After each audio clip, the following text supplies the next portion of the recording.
August 15 പരിശുദ്ധ കന്യകാമറിയത്തിൻ്റെ സ്വർഗാരോപണം.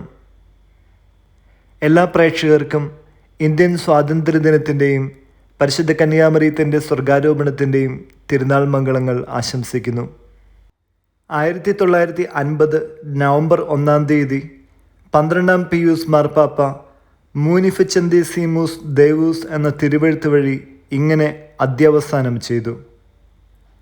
കന്യാമറിയത്തിന് പ്രത്യേക വരങ്ങൾ നൽകി അനുഗ്രഹിച്ചപ്പോൾ സർവശക്തനായ ദൈവത്തിൻ്റെ സ്തുതിക്കും മരണത്തിൻ്റെയും പാപത്തിൻ്റെയും ജേതാവും നിത്യരാജാവുമായ അങ്ങേപുത്രൻ്റെ ബഹുമാനത്തിനും മഹത്വമേറിയ അവിടുത്തെ അമ്മയുടെ മഹത്വത്തിനും അഖിലസഭയുടെ ആനന്ദത്തിനും സന്തോഷത്തിനുമായി നമ്മുടെ കർത്താവ് യേശു മിശിഹായുടെയും ഭാഗ്യപ്പെട്ട സ്ലീഹന്മാരായ പത്രോസിൻ്റെയും പൗലോസിൻ്റെയും നമ്മുടെയും അധികാരത്തോടെ എപ്പോഴും കന്യകയും അമലോത്ഭവയുമായ ദൈവമാതാവ് ഭൗതിക ജീവിതാനന്തരം ശരീരത്തിൻ്റെയും ആത്മാവിൻ്റെയും മഹത്വത്തിലേക്ക് എടുക്കപ്പെട്ടുവെന്നത് ആവിഷ്കൃതമായ ഒരു സത്യമാകുന്നുവെന്ന് നാം പ്രസ്താവിക്കുകയും പ്രഖ്യാപിക്കുകയും ചെയ്യുന്നു.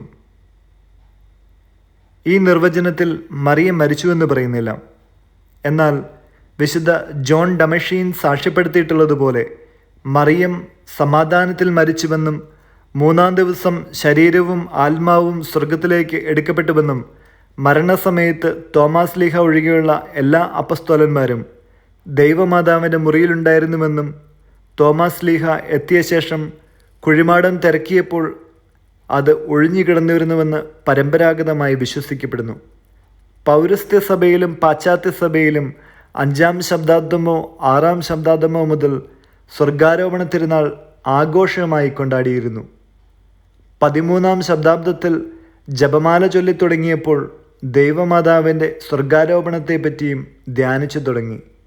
451 കാൽസിഡോണിയ സുനഹദോസിൽ ജെറുസലേമിലെ വിശുദ്ധ ജൂവനൽ സ്വർഗാരോപണത്തെപ്പറ്റി പ്രതിപാദിക്കുകയുണ്ടായി. പല രാജ്യങ്ങളിലും പണ്ട് മുതൽക്ക് തന്നെ ഈ തിരുനാൾ കടമുള്ള ദിവസമായിരുന്നു.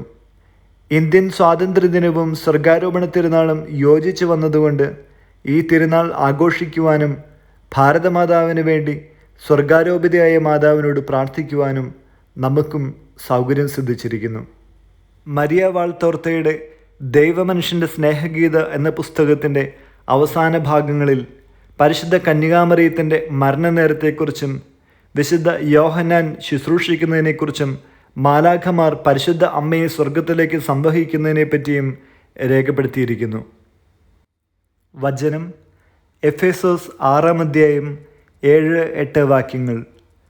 മനുഷ്യനു വേണ്ടിയല്ല കർത്താവിന് വേണ്ടിയെന്ന പോലെ സന്മനസ്സോടെ ശുശ്രൂഷ ചെയ്യണം. ഓരോരുത്തർക്കും സ്വതന്ത്രനോ അടിമയോ ആയിക്കൊള്ളട്ടെ, നല്ല പ്രവൃത്തികൾക്ക് തക്ക പ്രതിഫലം കർത്താവിൽ നിന്ന് ലഭിക്കുമെന്ന് അറിഞ്ഞുകൊള്ളുവിൻ. വിചിന്തനം. സ്വർലോകരാജ്ഞി അങ്ങ് ആഹ്ലാദിക്കുക. അങ്ങയുടെ തിരുസുതനെ പോലെ അങ്ങും യഥാർത്ഥ ശരീരത്തോടെ സ്വർഗത്തിലേക്ക് എഴുന്നള്ളിയിരിക്കുകയാണല്ലോ. സ്വർഗത്തെ ലക്ഷ്യം വെച്ച് ജീവിക്കാൻ ഞങ്ങൾക്കും വരം തരണമേ.